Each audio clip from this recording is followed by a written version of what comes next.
The 1980s were a very special year for horror movies. Friday the 13th, Hellraiser, Poltergeist, Christine, A Nightmare on Elm Street, The Shining, The Thing, Cannibal Holocaust. Don't don't watch that one. But there's a very special movie that came out in 1981.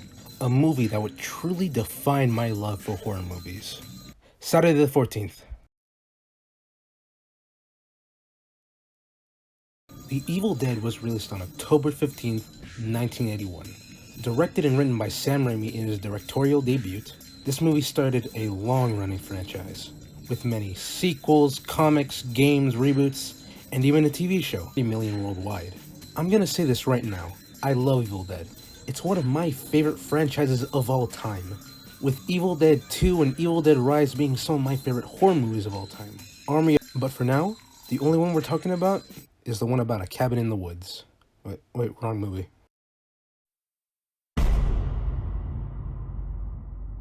We start the movie where we meet our main leads. Scott, played by Richard Delamincor, Linda, played by Betsy Baker, Shelley, played by Teresa Tilly, fuck, I'm really bad with names. Cheryl, played by Ellen Sanders, and Cheryl's brother, Ash, played by Bruce Campbell. Fuck, I'm really bad with names. Fuck. The movie immediately sets an unsettling tone by showing you someone, or something, is already in the forest, by cutting between the group and the camera swaying through the trees. Now, you might be wondering, why are a group of teenagers going into a random forest? Hey, Scotty, what's this place like anyway? Well, the guy that's renting it says it's an old place. A little run down, but it's right up in the mountains. They eventually cross an extremely safe and sturdy bridge. A rock.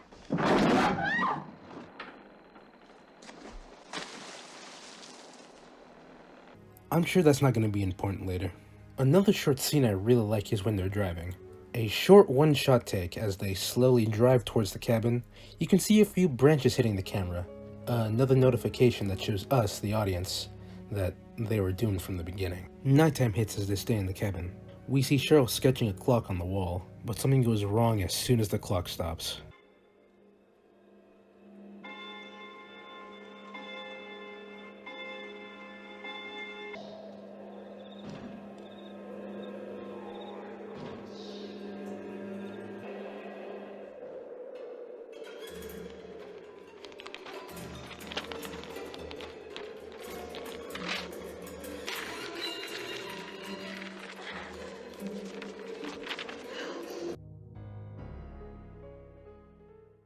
We move on to the group sitting down to eat, which gives us some good bonding moments with the characters.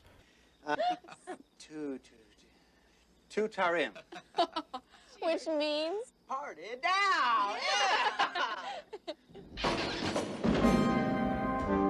The cellar door opens by itself, and they all decide to go check on it. Since they're all pussies, Scott decides to go check by himself. As the rest of the group start to get worried, eventually Ash goes down too. We then get a 3-minute scene as Ash slowly searches through the cellar. The music slowly rises as Ash carefully peers through each room with nothing but leaky pipes as the background noise. After Ash and Scott meet back up with each other, Scott decides to show Ash a desk full of trinkets. A poster that references The Hills Have Eyes made by Wes Craven, a shotgun, which Scotty points at Ash with absolutely no sense of gun safety, you fucking asshole, and a strange book with a face on it, as well as a strange looking dagger. This kind of looks like your old girlfriend.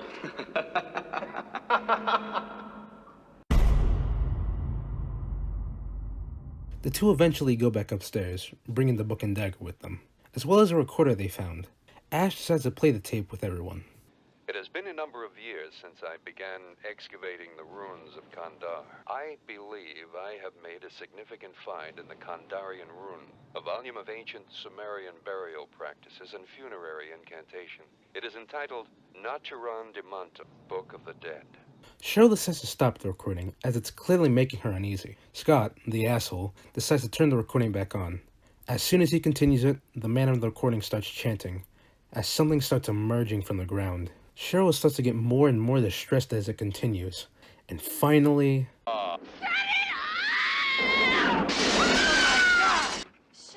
Later on, we see Ash holding a small box while waiting for Linda.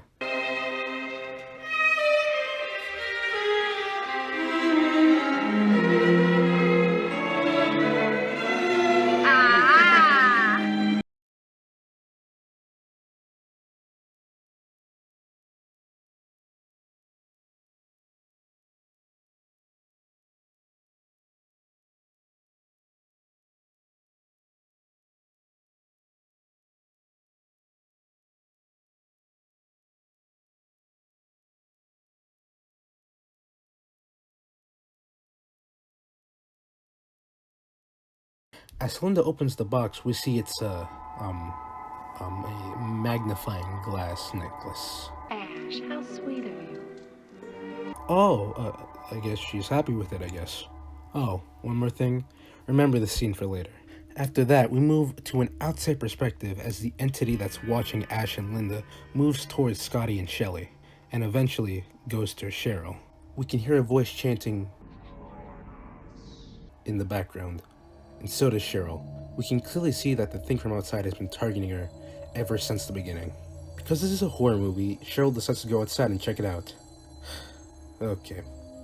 The next scene is actually very well done, to be honest. The moon looming over the background, the fog slowly overshadowing everything, and nothing but crickets as background noise. And it slowly rises up until... strange noises that keep coming from the darkness as Cheryl gets more and more frightened.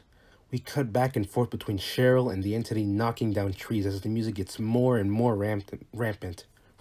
Fuck. I'm not redoing that. Fuck it. Ugh. The branches slowly come towards Cheryl and start ripping off her clothes. She screams as the branches wrap over her arms and neck, and okay, I'm gonna stop there. When it comes to the content of the movie, it's a really well done scene. It's supposed to make you feel uncomfortable and horrified. But there are very good reasons for why people don't like this scene. The tree rape scene... I wrote that into the fucking script. The tree rape scene was one of the most controversial parts of the movie. And as I said before, I think the scene does what it's intended to do. It's supposed to showcase how horrifying and evil these things are. It's clearly meant to make the audience feel shocked and disgusted. But even then, there are a few problems. The way it's shot is also kind of distasteful, with her moaning and multiple shots of her exposed breasts. Oh my fucking god, I can't fucking read my own fucking script. I was talking about Mario for my last video. Like, the next video was supposed to be Kirby. It was supposed to be Kirby. But no, I needed a horror video. So after Mario, fucking Evil Dead. Fucking Evil Dead after Mario.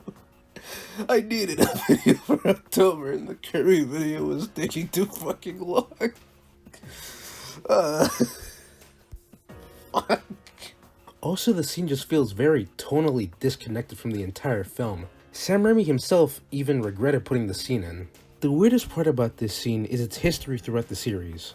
Spoilers for the later Evil Dead reviews.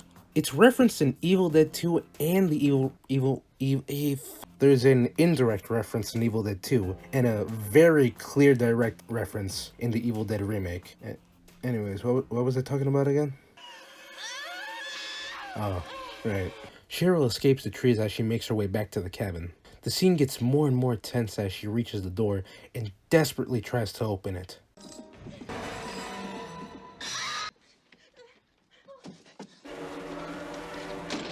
Ash, obviously being concerned, asks her what's wrong.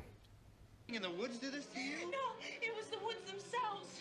They're alive. She eventually convinces Ash to drive her back into town. Once they get in the car, Ash tries to... I know it's not gonna start. It's not gonna let us leave. Ash slowly drives back, but for some reason stops and gets out of the car. Eventually, Cheryl gets out of the car to look for Ash. As Cheryl walks around the darkness, she finds a horrifying sight.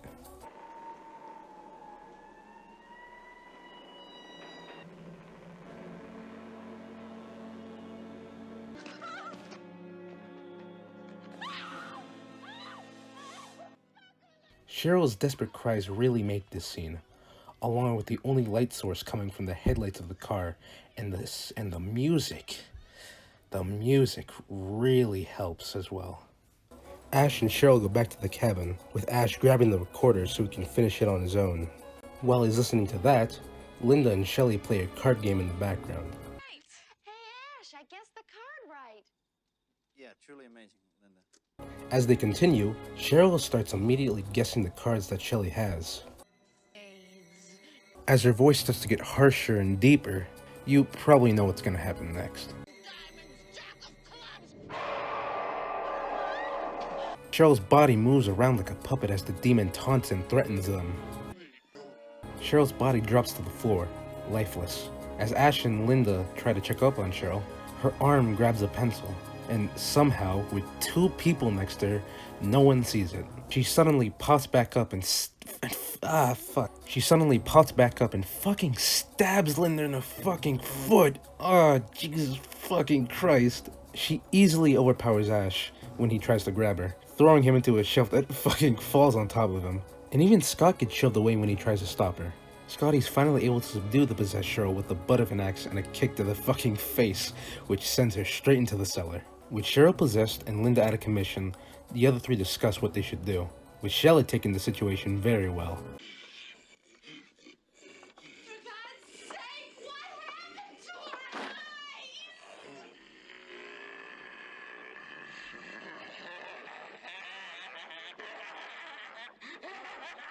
She tries to clear her head in her room all alone, and I'm pretty sure you know what happens next. Hearing that noise, Scott decides to go check up on Shelley. After looking for a while, it seems that Shelley just disappeared.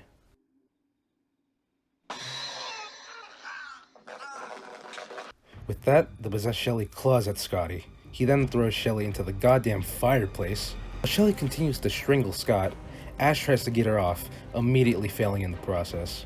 Man, this Ash guy is pretty pathetic. It's a miracle how he's managed to survive for this long.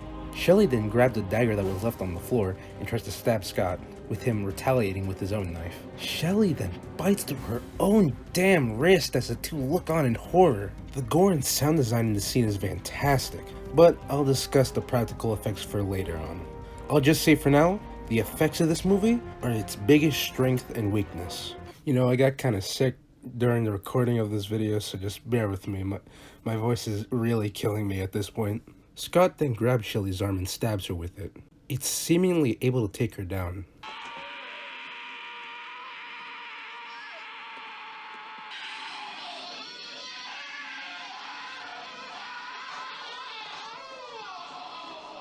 She then starts spilling out blood and milk for some reason. After that, Scott decides to go check the body.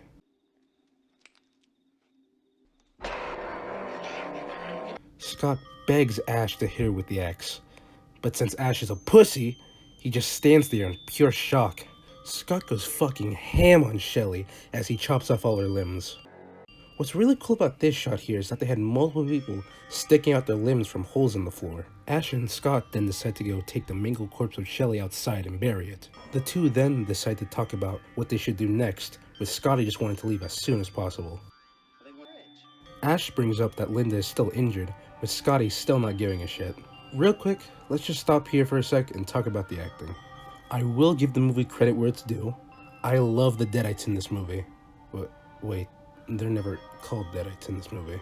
They're extremely creepy and a highlight for the movie. Cheryl especially is great, and we'll get even more great scenes later on. But for most of the entire movie, a lot of the dialogue is pretty stilted. I'll try not to harp on this too much because the movie is extremely low budget, with all of these actors pretty much being first timers, so I don't expect A-grade acting, but scenes like this really stick out to me. Anyways, Scott leaves on foot, leaving Ash all alone. Ash then decides to go check up on Linda.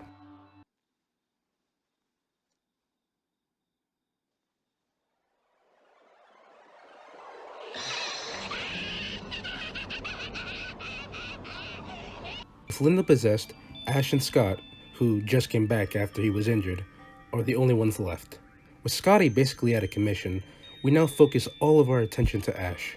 With the two Deadites crackling like crazy, and Scotty basically at death's door, we start to see Ash's sanity start to really crack, fucking bitch slapping Linda over and over just to make her stop. Eventually, Ash decides to use the shotgun until...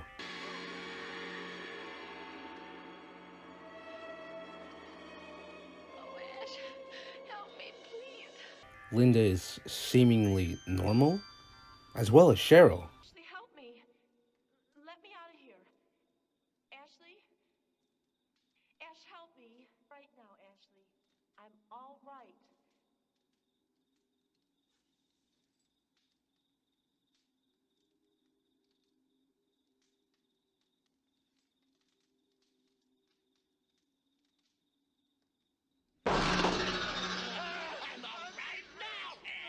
It's your sister, Cheryl! Torture treat me like this. I love the Deadites. Although they get even better later on in the series, they're still really good here too. They have a really good mix of being campy and funny, but also creepy and terrifying. Ash just decides to drag Linda outside and just leave her out there. Okay, I guess. Getting water for Scotty, Ash is hopeful that they can all leave by sunrise. Sun will be up in an hour or so, and we can all get out of here together. Sky?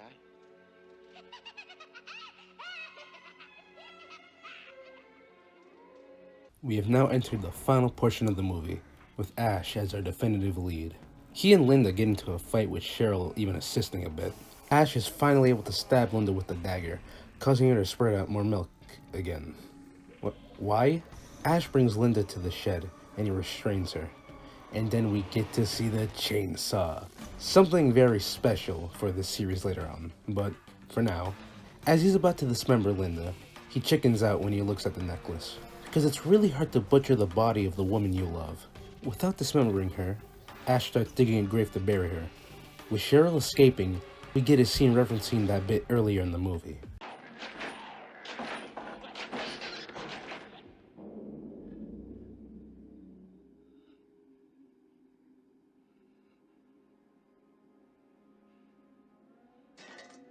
After Ash buries Linda, he sees the necklace, and he goes to...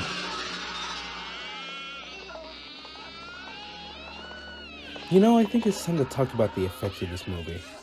They're good. Mostly. The low budget actually makes the makeup of the Deadites work really well at giving an off and unsettling look, especially when it comes to the eyes. What's funny about this is that the actors were basically blind when wearing those contacts. But there are some points where the makeup doesn't really look that good. Sometimes they just decide to change the entire face at points, just like the scene we're talking about. Oh yeah, Ash gets his leg fucked by Linda, with him retaliating with a giant piece of fucking wood. Ash finally ends off Linda by decapitating her with a goddamn shovel. Holy shit. But that doesn't even stop her, with her body still attacking him and her head just taunting him. Ash makes it back to the cabin and discovers that Cheryl escaped from the cellar. He eventually finds and shoots her. Oh my god, kill it with fire! After decimating her hand, he goes to lock every door in the cabin, with one of them being in the cellar. As he goes down there, he sees that one of the pipes is leaking blood.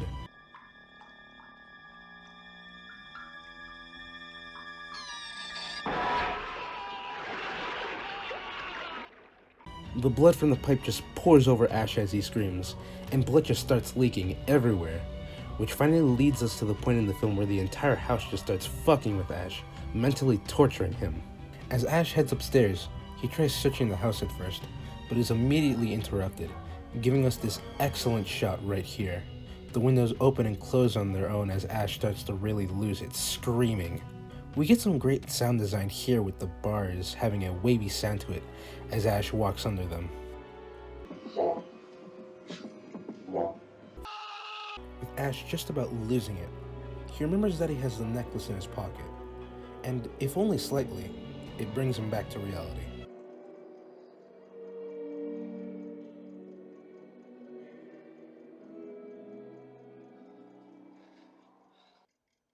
Then he's grabbed with these ugly ass looking arms, and not creepy and gory, they just look bad. While Ash is dealing with Cheryl and blocking the door, Scott returns as a Deadite and immediately attacks Ash. He throws a small desk at Scotty, with the book being on top of it. While being choked by Scott, Ash decides to retaliate by digging his fingers into Scott's fucking eye holes. Holy shit! His unholy screams really put the brutality in this scene. Ash sees the book burning and goes to grab it, but Scott stops him by dragging him back. Ash grabs the necklace while being dragged and tries to guard the book with it.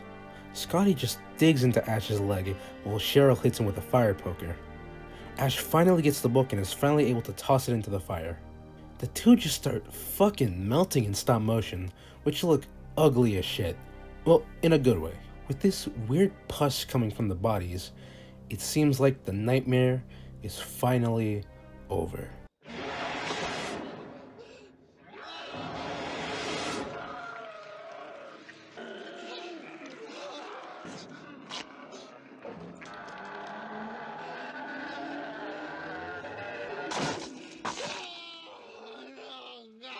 With that, the nightmare is actually finally over. Ash walks outside to see the sun over the horizon, finally ending the Evil Dead. But we just can't have Ash rest yet, can we? In first person, the being heads towards Ash in this awesome one-shot, taken as the camera flies to the house, attacking Ash and cutting to black, ending the Evil Dead.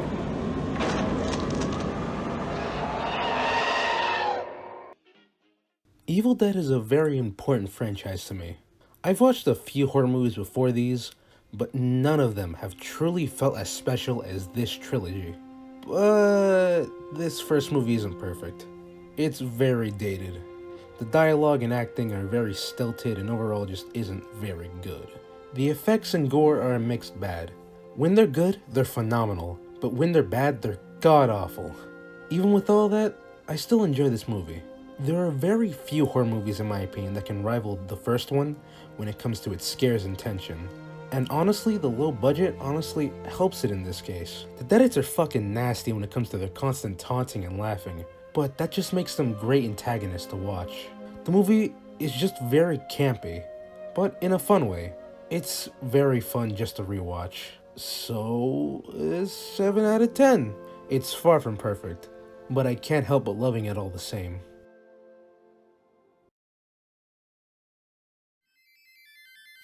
Thank you for watching this very special and experimental video, which was supposed to come out on October 31st. As you can see, I got very sick and lazy. It was mostly laziness. But, hey, better late than never, right? Happy